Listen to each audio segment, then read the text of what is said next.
नमस्कार, सुजस समाचार में आप सभी का स्वागत करती हूँ। मैं हूँ आपके साथ निशा शर्मा। तो खबरों की शुरुआत करेंगे, लेकिन उससे पहले एक नजर डालेंगे इस वक्त की हेडलाइंस पर। हनुमानगढ़ में मुख्यमंत्री श्री भजनलाल शर्मा का भव्य स्वागत। किसान और युवा कल्याण को बताया सरकार की प्राथमिकता। मुख्यमंत्री श्री भजनलाल शर्मा ने हनुमानगढ़ में जन सुनवाई कर जनता की समस्याओं का किया समाधान। देवली में 8,500 मरीजों को मुख्यमंत्री आयुष्मान आरोग्य योजना के तहत मिला 1 करोड़ का लाभ। भजनलाल सरकार की बड़ी पहल, आमेर में नाइट टूरिज्म का लुत्फ उठा सकेंगे पर्यटक। चलिए अब खबरों पर बात करते हैं विस्तार से। हनुमानगढ़ में मुख्यमंत्री श्री भजनलाल शर्मा का भाजपा कार्यकर्ताओं और किसानों ने गर्मजोशी के साथ स्वागत किया।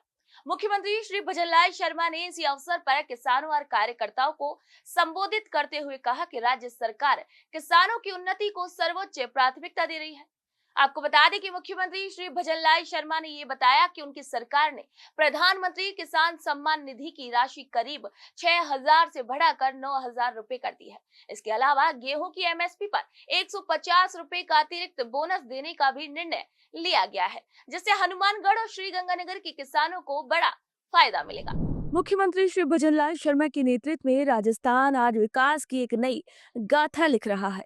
हाल ही में उन्होंने राज्य के किसानों को बड़ी राहत देते हुए जानकारी दी कि अब तक करीब 47 लाख किसानों को 29,000 करोड़ रुपए का ब्याज मुक्त फसली ऋण वितरित किया जा चुका है। उन्होंने कहा कि खुद किसान परिवार से होने के नाते वे किसानों की समस्याओं को गहराई से समझते हैं और उनके समाधान के लिए सरकार पूरी तरीके से प्रतिबद्ध है।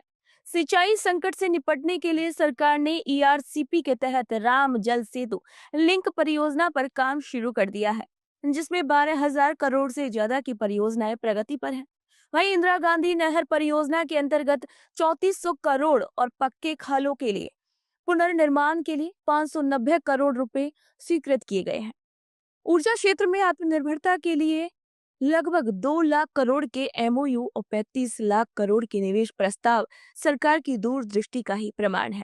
पेपर लीक मामलों में सख्ती दिखाते हुए मुख्यमंत्री श्री भजनलाल शर्मा ने एसआईटी बनाकर 250 से अधिक अपराधियों को जेल भेजा है। उनके नेतृत्व में राजस्थान आपड़ों अग्रणी राजस्थान की दिशा में मजबूती से आगे बढ़ रहा है।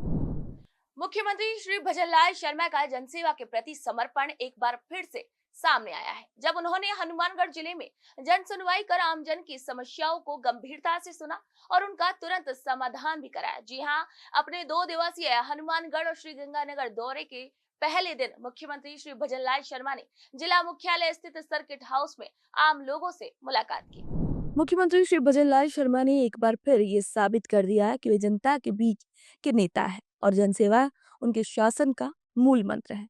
हाल ही में हुई जनसुनवाई के दौरान उन्होंने शिक्षा, स्वास्थ्य, ऊर्जा और ग्रामीण विकास सहित कई विभागों से जुड़ी समस्याएं बेहद ही संवेदनशीलता के साथ सुनी और अधिकारियों को त्वरित कार्रवाई के निर्देश दिए। मुख्यमंत्री श्री भजनलाल शर्मा की कार्यशैली में एक अलग ही अपनापन देखने को मिला। हनुमानगढ़ दौरे के दौरान उन्होंने अपने व्यस्त कार्यक्रम के बीच टाउन रोड की एक चाय की थड़ी पर रुककर चाय पी। खास बात ये रही कि उन्होंने चाय का भुगतान खुद यूपीआई से किया, जिससे जनता को ये संदेश मिला कि मुख्यमंत्री श्री भजनलाल शर्मा भी आमजन की तरह डिजिटल इंडिया का हिस्सा है। मुख्यमंत्री श्री भजनलाल शर्मा ने न केवल चाय वाले से बात की, बल्कि स्थानीय बच्चों और सफाई कर्मियों से भी आत्मीयता से मुलाकात की। मुख्यमंत्री श्री भजनलाल शर्मा के संवेदनशील और सक्रिय नेतृत्व ने जनता में विश्वास और प्रशासन में गति दोनों को मजबूत किया है। मुख्यमंत्री श्री भजनलाल शर्मा के कुशल नेतृत्व में राज्य में स्वास्थ्य सेवाओं का तेजी से विस्तार हो रहा है। आमजन को बेहतर चिकित्सा सुविधाएं उपलब्ध कराने की दिशा में मुख्यमंत्री आयुष्मान आरोग्य योजना और मां योजना जैसे कार्यक्रमों ने अहम भूमिका निभाई है। मुख्यमंत्री श्री भजनलाल शर्मा के कुशल नेतृत्व में राज्य में स्वास्थ्य सेवाओं का तेजी से विस्तार हो रहा है। आमजन को बेहतर चिकित्सा सुविधाएं उपलब्ध कराने की दिशा में मुख्यमंत्री आयुष्मान आरोग्य योजना और मां योजना जैसे कार्यक्रमों ने अहम भूमिका निभाई है।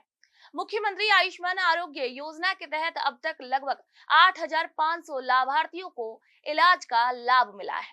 वहीं करीब 1 करोड़ रुपए की चिकित्सा सहायता भी आमजन तक पहुंचाई गई है। इस योजना का उद्देश्य गरीब और कमजोर वर्गों को बिना आर्थिक बोझ के बेहतर स्वास्थ्य सेवाएं प्रदान करना है। मुख्यमंत्री श्री भजनलाल शर्मा के कुशल नेतृत्व में प्रदेश में स्वास्थ्य सेवाओं को सुदृढ़ करने की दिशा में एक और बड़ी उपलब्धि दर्ज की गई है। टोंक जिले के देवली ब्लॉक में चिकित्सा सुविधाओं को और भी मजबूत करते हुए प्राथमिक स्वास्थ्य केंद्र देवली गांव के नए भवन का लोकार्पण किया गया है। साथ ही खरोई और धोवाखुर्द गांव में भी उप स्वास्थ्य केंद्रों के नवीन भवन जनता को समर्पित किए गए हैं।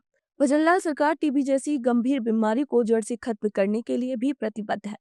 टीबी मुक्त भारत अभियान के तहत कई ग्राम पंचायतों को टीबी मुक्त घोषित किया गया है और शेष पंचायतों में भी कार्य तेजी से चल रहा है। मुख्यमंत्री की मां योजना के अंतर्गत गर्भवती महिलाओं को निशुल्क सोनोग्राफी की सुविधा उपलब्ध भी कराई जा रही है, जिससे सुरक्षित मातृत्व को बढ़ावा मिला है। हमारे यहाँ हॉस्पिटल देवली हॉस्पिटल को सब डिस्ट्रिक्ट हॉस्पिटल बना दिया, उप जिला अस्पताल बना दिया। इसके लिए जमीन भी आवंटन हो गई है और कुछ दिनों में वो भवन भी बन जाएगा।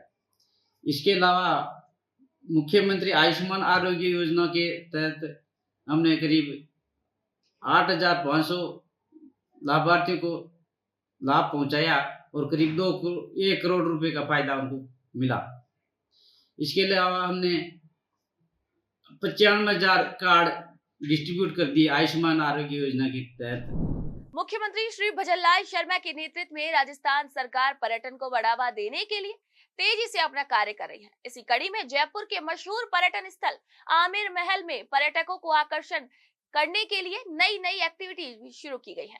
चैत्र नवरात्रि के चलते अस्थायी रूप से बंद की गई हाथी सवारी का संचालन भी फिर से शुरू हो गया है। राजस्थान में नाइट टूरिज्म को बढ़ावा देने के लिए भजनलाल सरकार ने जयपुर समेत कई प्रमुख शहरों के लिए स्पेशल पैकेज की घोषणा की थी। भजनलाल सरकार की इस पहल के चलते पर्यटक न केवल दिन में महल की भव्यता का आनंद ले पाएंगे, बल्कि शाम को नाइट टूरिज्म के तहत लाइट एंड साउंड शो भी देख सकेंगे। नाइट टूरिज्म के तहत लाइट एंड साउंड शो का आयोजन 2 भाषाओं में होगा। अंग्रेजी में लाइट एंड साउंड शो का आयोजन शाम 7 से 8 बजे और हिंदी में लाइट एंड साउंड शो का आयोजन रात 8 से 9 बजे तक होगा। पर्यटन विभाग का ये कदम न केवल पर्यटकों को आकर्षित करेगा, बल्कि आमेर क्षेत्र के पर्यटकों को भी एक नई ऊर्जा देगा। लाइट एंड साउंड शो के जरिए पर्यटकों को आमेर महल की ऐतिहासिकता और रॉयल अनुभव को करीब से जानने का अवसर मिलेगा। आमेर महल अधीक्षक श्री राकेश छोलक ने बताया कि चैत्र नवरात्रि के चलते अस्थायी रूप से बंद की गई हाथी सवारी का संचालन फिर से शुरू किया जा रहा है। अब देशी और विदेशी पर्यटक आमेर महल में हाथी की सवारी का लुत्फ उठा सकेंगे। आमेर में स्थित शिलामाता मंदिर में चैत्र नवरात्रा समाप्त हो चुके हैं। कल से पर्यटक हाथी सवारी का लुत्फ उठा सकते हैं। हाथी सवारी का समय 7 बजे से 10:30 बजे तक निर्धारित है। इसके अलावा पर्यटकों को टिकट वितरण पूर्व निर्धारित स्थल से ही किया जाएगा।